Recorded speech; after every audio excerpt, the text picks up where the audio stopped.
भगवान प्रकट हुए, श्री रघुनाथ जी प्रकट हुए और कहा कि आप वरदान मांग लो। तो पहले तो आपने वरदान मांगा ही नहीं। जब राम जी ने कहा मम मोर दरस अमोघ जग माही, मेरा दर्शन अमोघ है, कुछ नहीं लोगो तो मोघ हो जाएगा, व्यर्थ हो जाएगा। तब आपने कहा सर्वरूप दर्शे नरहरि, आप ज़्यादा ही कुछ देना चाहते हैं तो आपके अलावा हमें कुछ न दिखाई पड़े, सभी प्राणियों में मैं आपका ही दर्शन करूं। भगवान हंसने लगे, वो तो तुम सब में मेरा दर्शन करते ही हो, चलो होने लगेगा। अभी मुझे देने से संतोष नहीं हुआ, आप तो कुछ न कुछ ले ही लो। तब श्री मलुकदास जी ने कहा महाराज आप निरपेक्ष स्वामी हैं, मैं निष्काम सेवक हूँ, यही संबंध अच्छा है, लेन देन का काम अच्छा नहीं है। भगवान बोले नहीं, कुछ न कुछ तो मांगना पड़ेगा।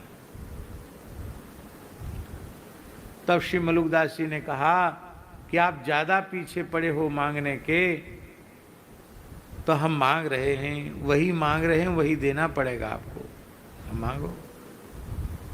तो उन्होंने कहा जे दुखिया संसार में खोवो तिनको दुख, संसार के सभी दुखी प्राणियों को दुख रहित बना दीजिए, किसी को कोई दुख रहे ही नहीं।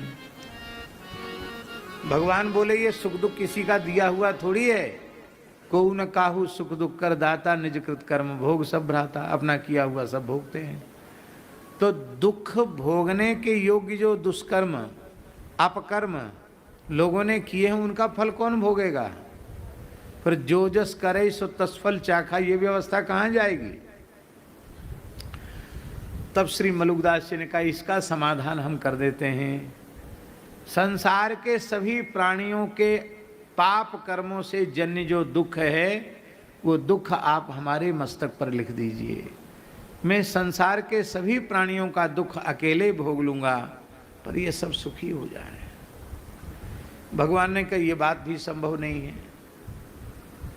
तो बोले फिर काहे बार बार पीछे पड़े थे, मांग लो मांग लो मांग लो मांग लो, मांग लिया तो कन्नी काट रहे हो, आनाकानी कर रहे हो, क्यों संभव नहीं है? भगवान बोले इसलिए संभव नहीं है कि निषिद्ध कर्म अपकर्म पाप कर्म करें संसारी भोगी विषयी प्राणी पापी मनुष्य, और फल भोगे हमारा भक्ति, ये कैसे संभव है?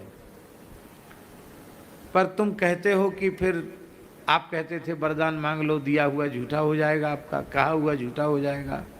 भगवान का हम झूठा नहीं होने देंगे, हम इसका व्यवस्थापन करते हैं।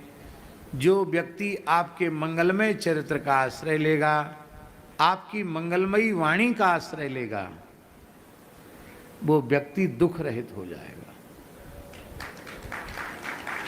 तो मलुकदास जी के जीवन चरित्र को और उनकी वाणी को ये आशीर्वाद प्राप्त है। मलुकदास जी की वाणी भी बहुत विस्तृत है। अभी कल हमने चर्चा की थी मलुकदास जी का लिखा हुआ महाभारत, पूरा महाभारत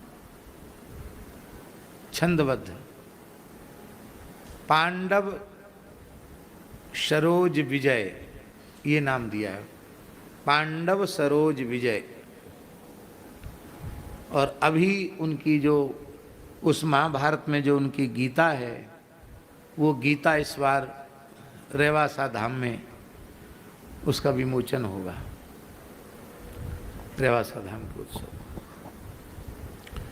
वाणी तो बहुत मोटी है, अभी जो उपलब्ध वाणी है वो मलुकपीठ से प्रकाशित है, टीका सहित प्रकाशित है। दिल्ली विश्वविद्यालय के एक बहुत अच्छे शिक्षाविद व्यक्ति हैं, अब तो सेवानिवृत्त हो गए हैं, संघ में भी बहुत कुछ काम उन्होंने किया। डॉक्टर उमेश वर्मा जी, उन्होंने श्री मलुकदास जी की वाणी के प्रकाशन का बहुत महनीय कार्य किया। महाराज जी मूल वाणी जो थी मलुकदास जी के जीवन काल की लिखी हुई, वो तो कैथी लिपि में थी। आप कहेंगे कैथी लिपि क्या है? कायस्थों ने एक लिपि का आविष्कार किया था मुसलमान बादशाहों की आज्ञा से। उस लिपि में मुसलमान बादशाह कायस्थों से संवाद रखते थे, उनके मंत्री संतरी कोई समझ नहीं पाते थे कि क्या इनकी आपस में बातचीत हो गई। लिपि ही अलग है। वो सार्वजनिक लिपि नहीं थी, वो प्राइवेट लिपि थी, राजाओं की सांकेतिक लिपि। तो उस लिपि में मलुकदास जी की वाणी उनके जीवन काल में लिखी गई। उस वाणी के संबंध में हमें पता चला कि कहीं वो सुरक्षित है। मलुकदास जी से के वंशज एक महापुरुष थे, बहुत अच्छे योगी पुरुष थे, श्री नानक चंद जी महाराज, बड़े योगी थे। वो आए, मलुक पीठ दर्शन किया समाधि का। हमको भी उन्होंने दिल्ली बुलाया, दिल्ली हम गए तो लॉकर में उन्होंने सुरक्षित रखी थी मलुकदास जी की खड़ाऊँ, मलुकदास जी के कुछ दुर्लभ चीज़ें और वाणी भी थी। तो वो सब उसके पेज गल रहे थे, पुरानी थी। तो बड़ा अनुनय विनय करने पर उन्होंने बड़ी कृपा करके उसकी फ़ोटो हमको दे दी, फ़ोटो स्टेट दे दी। वो इसको तो हम लॉकर से निकालते ही नहीं, उनके ठीक है। अब वो पढ़ने में नहीं आवे, बड़े बड़े पुराने पांडुलिपि विशेषज्ञों को बुलाया। लोग कहे महाराज ब्राह्मी लिपि तक पढ़ लेते, ये नहीं पढ़ना जानते। वर्मा जी को कहा, वर्मा जी बोले हम तो यही सब काम करते हैं, शोध कार्य पांडुलिपियों को देखना, लेकिन ये तो समझे में नहीं आ रही है। तो इसको कोई तो एक बताने वाला मिले इस लिपि के संबंध में, तब हम इस पर कार्य शुरू करें। तो मैंने कहा चलो हम बता देते हैं। तो उनको मैंने बुलाया, कहा मलुकदास जी की समाधि की परिक्रमा करो। समाधि की परिक्रमा उनसे 4 करवाई और वहाँ जो समाधि पर चरण पादुका पर फूल तुलसी चढ़ा था, उसको मैंने, हे मलुकदास जी महाराज, आपके काल में जिस लिपि में लिखा गया है आप इनको बोध कराइए, ऐसा प्रार्थना मन ही मन करके दे दिया। अब वो गए दिल्ली, उस समय तो विश्वविद्यालय में कार्यरत भी थे। तो रात को उन्होंने देखा कि थोड़ी कोशिश करें। आश्चर्य की बात, सारी लिपि समझ में आने लग गई। काफ़ी समय तक उनके पास पुस्तक थे, वो समझे ही नहीं पा रहे थे। दूसरी बार आके बोले महाराज जी ऐसे लग रहा है कि सब याद है हमको, पूरी लिपि समझ में आने लगी।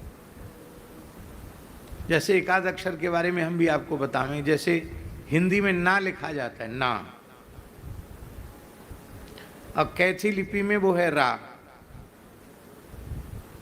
बिल्कुल स्पष्ट बढ़िया लेख में हिंदी में ना लिख दो और चाहे कैथी में रा लिख दो। अब रा को ना को रा कौन पढ़ेगा बता, ऐसे अक्षर हैं वो सब विचित्र। तो कहा कि आपकी वाणी का आश्रय लेंगे, वो दुख रहित हो जाएंगे। सब कुछ है मलुकदास जी की वाणी में, ज्ञान भक्ति वैराग्य। ब्रजलीला तो इतनी अद्भुत है कि क्या कहना, अद्भुत ब्रजलीला है। ये जोगी रंग भीना आया, अच्छा श्रृंगी नाद बजाया, ये मलुकदास जी की वाणी का ब्रजलीला का ही पद है। छद्म लीलाओं का भी वर्णन किया, छद्म है, छद्म लीला का वर्णन किया है। और आज भी राधा वल्लभ लाल जी के मंदिर में वर्ष में 3 बार ये समाज में पद गाया जाता है। मलुकदास जी का पद राधा वल्लभ जी की समाज में और भट्टी जी की समाज में 2 जगह गाया जाता है। श्री वृंदावन बिहारी लाल की जय।